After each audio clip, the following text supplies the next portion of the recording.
लिहाजा वो सड़क के रास्ते गए और मारे गए। तो प्रधानमंत्री ने मुझे कहा कि तुम चुप रहो। 2 घंटे बाद, और ये ऐसे लोग हैं कि चुनाव जीतने के लिए अगर सारे देश में आग लगानी हो तो वो भी करा सकते हैं। तो बहुत घमंड में थे, बोले कि चले जाएंगे सतपाल। मुझे गुस्सा आया, मैंने कहा साहब आप इनको जानते नहीं है, तब जाएंगे जब आप चले जाओगे।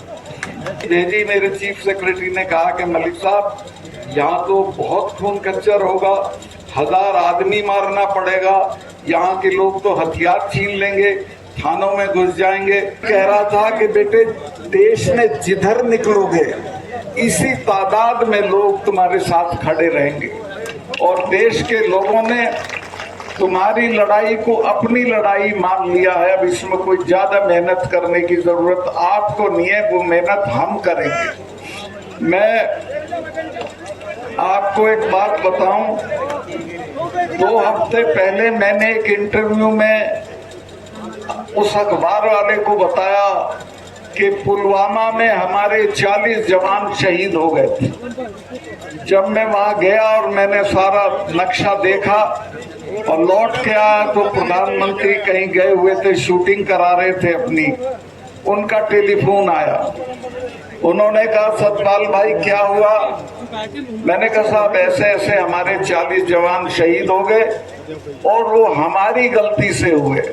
वो 4 महीने से हवाई जहाज मांग रहे थे जम्मू से श्रीनगर जाने के लिए, लेकिन उनको हमने हवाई जहाज नहीं दिए, लिहाजा वो सड़क के रास्ते गए और मारे गए। तो प्रधानमंत्री ने मुझे कहा कि तुम चुप रहो। 2 घंटे बाद जो हमारा सिक्योरिटी एडवाइजर है अजीत डोभाल, वो मेरे साथ पड़ा है, उसका टेलीफोन आया कि सतपाल भाई इस पे बोलो मत, इस पे चुप रहो। मैंने समझा शायद ये जांच कराते होंगे, वो जांच आज तक नहीं हुई है। वो सिर्फ एक बहाना ढूंढ रहे थे कि इस सवाल पे पाकिस्तान की तरफ मोड़ के और चुनाव लड़ जाएं। हमारे 40 बच्चों की लाश पे खड़े होके ये चुनाव जीते हैं। मैं आपसे निवेदन करना चाहता हूं, अब की उनकी लाश पे इनको भस्म कर देंगे और इनको हम सजा देंगे कि इन्होंने कैसे हमारे बच्चों के साथ लापरवाही बरती। 5 हवाई जहाज सरकार के लिए बड़ी चीज नहीं होती।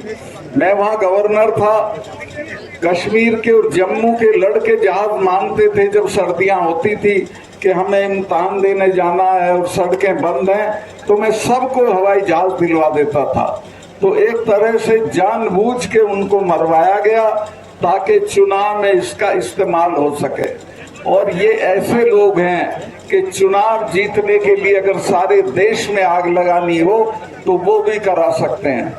मैं आपसे हाथ जोड़ के प्रार्थना करता हूं कि अपने 40 बच्चों की मौत का बदला इस बार के चुनाव में हमको लेना है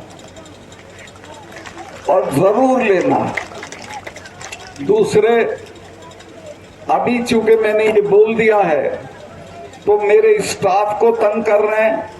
मेरे स्टाफ के लोग जो साधारण लोग हैं, 6-6 दिन से सीबीआई उनका इंटरोगेशन कर रही है। जिनके खिलाफ मैंने इल्जाम लगाए थे उनका किसी का इंटरोगेशन नहीं हो रहा। मेरी सारी सिक्योरिटी विड्रॉ कर ली है। मैं 2 कमरे के किराए के मकान में रह रहा हूं, कोई गवर्नर नहीं रहता। कश्मीर का गवर्नर जब रिटायर होता है तो उसे दिल्ली में बंगला मिलता है, उसको 70 लोगों की सिक्योरिटी मिलती है। मेरे पास 1 सिपाही है, सिर्फ 1 सिपाही है। मेरे साथ कुछ भी हो सकता है, लेकिन मुझे आपका हौसला है। मैं आपके भरोसे पे लड़ रहा हूं और जब तक इनको हटा नहीं लेंगे तब तक लड़ता रहूंगा। इन बच्चियों की लड़ाई को तो हम जरूर जीत लेंगे, मुझे कोई शुआ नहीं है। जिस तरह से देश भर में इनके लिए हमदर्दी है, ये कामयाब होंगी और कोई रोक नहीं सकता। किसानों के मामले में जब 4 महीने तक किसान पड़े रहे बॉर्डर पे तो मैं मिलने गया प्रधानमंत्री से। जेब में इस्तीफा ले गया था गवर्नरशिप का। मैंने कहा कि साहब ये 4 महीने से पड़े हैं, इनसे कोई बातचीत कर लो। तो बहुत घमंड में थे, बोले कि चले जाएंगे सतपाल। मुझे गुस्सा आया, मैंने कहा साहब आप इनको जानते नहीं है, तब जाएंगे जब आप चले जाओगे। ये जो सिख भाई हैं, इनके तो गुरु ने अपने 4 साहबजादे शहीद करा दिए थे, समझौता नहीं किया था। जब मिसेज गांधी ने ब्लू स्टार किया, उसके बाद 1 महीने तक अपने फार्म हाउस पे महामृत्युंजय का पाठ कराया था। अरुण नेहरू उनके भतीजे थे, मेरे दोस्त थे। उन्होंने पूछा बुआ आप तो इसको नहीं मानती थी? तो उसने कहा तुम्हें पता नहीं है, जिसने इनका स्वर्ण मंदिर छुआ है वो जिंदा नहीं है, ये मुझे मारेंगे। और वो मारी गई, जनरल वैद्य मारे गए। और ये जो 3 कानून वापस हुए हैं, ये समझ लेना ये हमारे कहने से नहीं हुए, ये डर में हुए हैं। और अपने लोगों का मैंने कहा कि जो हमारे वाले हैं, ये तो हर 6ठे महीने लाल किले पे चढ़े रहते थे। इन्होंने तो आगरा में अकबर की कब्र उखाड़ ली थी और उखाड़ के दाह संस्कार कर दिया था। तो मैं कहा जब किसी से लड़ो तो ये जान लो कि किससे लड़ रहे हो। इनसे लड़ा नहीं जाता, कुछ ले दे के समझौता कर दो। 2-3 महीने बाद माफी मांग के वो बात मानी। और हाँ, किसान के पास 2 ही चीजें थी, एक जमीन थी और एक इनके बच्चे फौज में चले जाते थे। वो रास्ता भी बंद कर दिया। एक अग्निवीर योजना लाए हैं जिसमें 4 साल की नौकरी होगी और उसके बाद रिटायर होके आ जाएंगे, उसको कहीं नौकरी नहीं मिलेगी, ज्यादा से ज्यादा चौकीदारी मिलेगी। तो पूरी कोशिश ये है कि किसानों की ताकत को खत्म करो, खेती को खत्म करो, दाम मत दो, एमएसपी मत दो और इनके बच्चों को फौज की नौकरी भी मत दो। मैं बहुत लंबा नहीं करना चाहता हूं। मैं कश्मीर में था जब धारा 370 हटी थी। महबूबा ये कहती थी कि जिस दिन ये धारा 370 हटेगी खून की नदियां बह जाएंगी। दिल्ली वाले भी डरे हुए थे, वो भी कहते थे सत्ताल कैसे होगा। मैं कहा आप छोड़ो मेरे पे, मैं आप इसको हटाओ। और वो मेरी दस्तखत से हटनी थी। मैंने चिट्ठी भेजी, मेरे चीफ सेक्रेटरी ने कहा कि मलिक साहब यहाँ तो बहुत खून खच्चर होगा, 1000 आदमी मारना पड़ेगा, यहाँ के लोग तो हथियार छीन लेंगे, थानों में घुस जाएंगे। मैंने कहा कि तुम चुप रहो, चिड़िया भी नहीं बोलेगी। मैंने 4 एक्स चीफ मिनिस्टर गिरफ्तार किए, कुत्ता भी नहीं भौंका, कोई उनके उसमें नहीं आया हक में। क्योंकि मैंने 4 महीने तक ये किया था कि सबको अपना टेलीफोन नंबर दे रखा था। 2:30 बजे भी फोन आता था, मैं सुनता था। राजभवन मैंने खोल रखा था, जो जब आना चाहे आए, मैं मिलूंगा। और नतीजा ये हो गया था। और लोगों को मैंने समझाया कि ये 250 टेररिस्ट हैं, इनको लेके तुम दुनिया की दूसरे नंबर की फौज से लड़ के क्या हासिल कर लोगे, सिवाय ये मारे जाएंगे चिड़िया की तरह और कुछ नहीं होगा। बातचीत से सब कुछ हो सकता है। और मैं कहीं नेताओं के बच्चे तो लंदन में पढ़ रहे हैं, तुम्हारे मरते तुम क्यों बेवकूफी करते हो।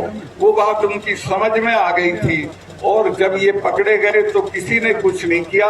मुझे ऐसे फोन जरूर आए कि साहब इन्हें अभी आसानी से मत छोड़ना, थोड़ा देर से छोड़ना।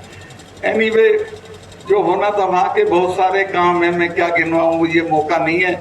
लेकिन मैं ये कहना चाहता हूं कि देश में इस वक्त एक बहुत ही निर्लज और बहुत ही क्रूर सरकार है, जिसको लोगों की किसी तकलीफ से कोई मतलब नहीं है। ये बच्चियां जब जीत के आती हैं तो इन्हें अपने बंगले पे बुला के फोटो कराता है, चाय पिलाता है और कहता है हमारी बच्चियां जीत के आ गई। और अब ये पढ़ी हैं तो इनकी कोई सुध नहीं ले रहा है। तो ऐसे लोगों से निजात पाना है, इनको हटाना है, किसी भी कीमत पे हटाना है।